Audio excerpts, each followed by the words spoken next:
Magandang umaga po sa inyong lahat. Today's gospel is one of the most spectacular miracles of the Lord Jesus. The dead man Lazarus was raised back to life. And we can see here that, what is revealed here is not only God's power over death, but also His deep love and care for all of us.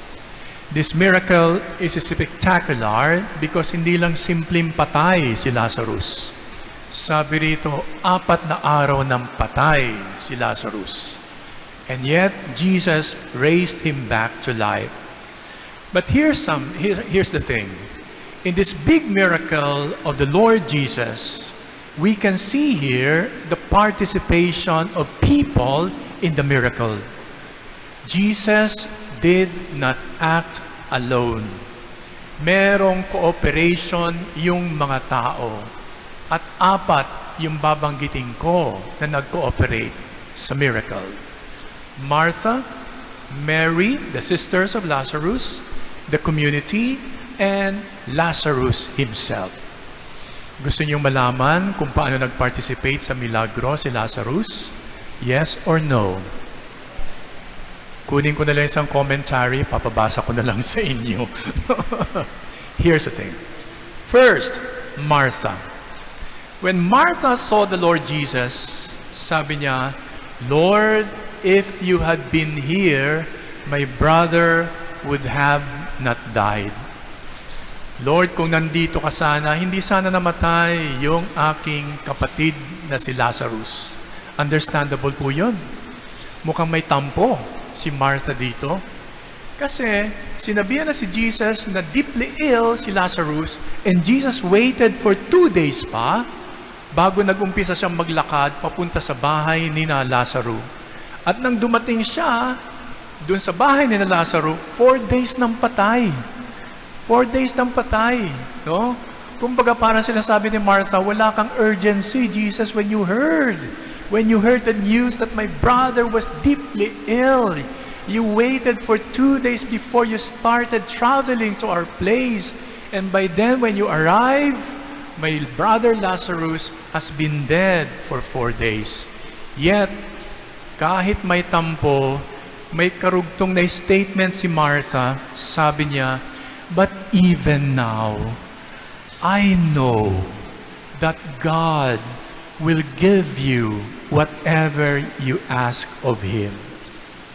Pero batid ko pa rin po, Panginoong Jesus, kahit may tampo ako sa iyo na 4 days ng patay ang aking kapatid, naniniwala ako na kung anuman ang hingin ko sa Panginoon ay ibibigay niya. So you see, it is a statement of sorrow. At the same time, it is also a statement of faith. She has faith in Jesus. She has faith that Jesus will do something for her and for her family, specifically to Lazarus. Anong participation meron dito sa milagro?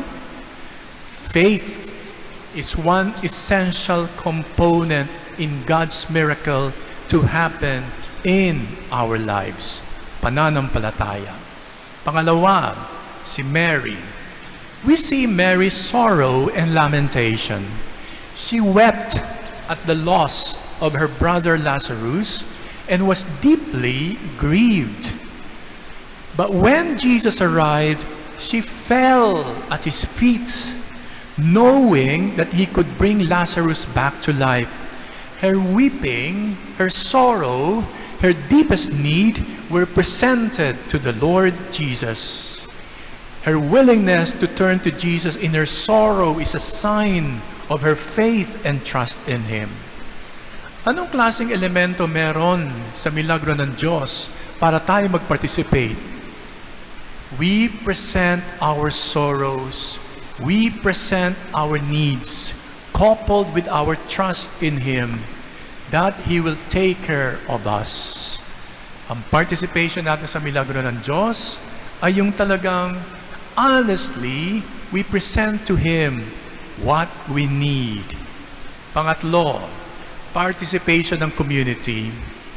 Si Lazarus ay nasa cave, yan yung tomb, nasasara niya ng isang malaking bato. And Jesus commanded the people, remove the stone cover.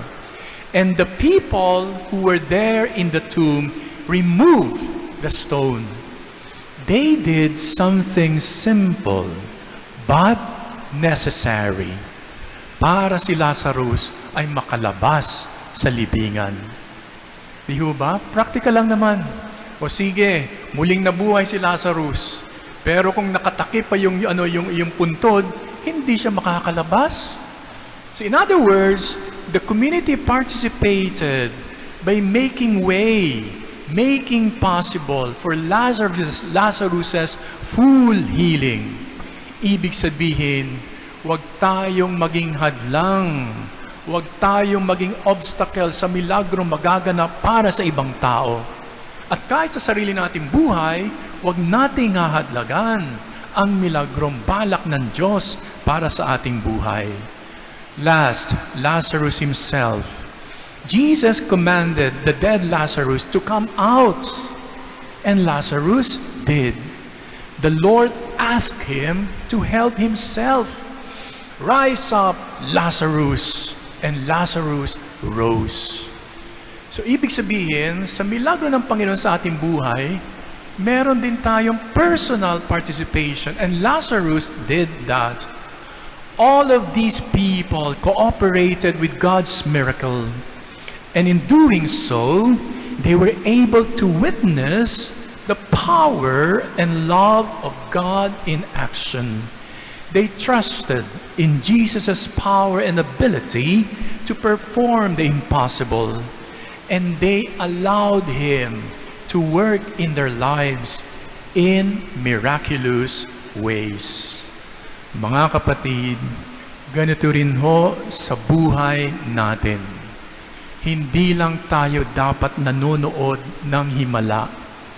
Kailangang maging bahagi tayo ng milagro. Kailangan din nating tulungan ang ating mga sarili para maganap ang milagrong binabalak ng Diyos para sa ating buhay. Years ago ho, nag-undergo ako ng physical therapy session sapagkat meron akong pinched nerve sa aking likuran at hindi ako makatingala, hindi rin makayuko masyado, so hindi ako makapag-bike. So nagpa-therapy ako. And while I'm there waiting, narinig ko yung usapan ng isang pasyente, matandang babae, nasa wheelchair, at saka yung physical therapist. And sabi ng physical therapist, Mami, tatayo na kayo ha? Ang programa mo ngayon ay maglalakad ka ng ilang session. May mga papagawa sa iyo, but especially sa paglalakad. So tayo na kayo, Mami. So tinutulungan nung physical therapist. Tapos persado na yung physical therapist, pero yung babae hindi pa rin makatayo. Hirap na yung physical therapist. At nag-pause yung therapist. Sabi niya, Ma'am, alam niyo po ba ang pinakamahalagang parte para maging successful ang physical therapy sessions ninyo? Sabi ng babae, tumawa. Kapag meron kang magaling na PT, successful ang therapy. Ngumiti yung PT. Pwede naman po yun. Pero ito ho ang tunay na sagot. Para maging successful ang PT session mo, dapat gustuhin ng pasyente na maging matagumpay ang session. Dapat may motivation kayong gumaling. Hindi ito tungkol sa akin o sa galing ng mga physical therapist dito sa clinic. Dapat ito ay tungkol sa iyong pagpaparticipate sa mga sessions. Tungkol ito sa iyong attitude. Kailangan mag-exert kayo ng effort, no, para magawa ang mga exercises na nakaprograma sa inyo. Ma'am, kailangan nyong mag-cooperate. Nung sinabi ng PT yun, nakatayo na sa wheelchair yung pasyente at nag-umpisa na siyang maglalakad o paika-ika pa, pero nag-umpisa na siya doon sa session. Tama yung PT.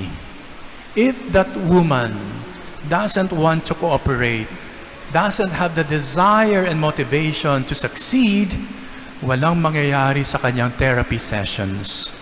No cooperation, no healing. Ganun din sa Panginoon. Hindi niya ipipilit ang kanyang himala para sa atin. Kailangan nating tumugon. Kailangan nating gustuhin ang milagro niya para sa ating buhay. Next week, Semana Santa na po. As we go about our daily lives, let us remember to cooperate with God's miracles. Let us have faith and the trust in His power and love for us. And let us be willing to turn to Him in our times of sorrow and need. May we remove any obstacles that stand in the way of His work in our lives. And may we witness the miraculous power of God at work in our midst. Amen.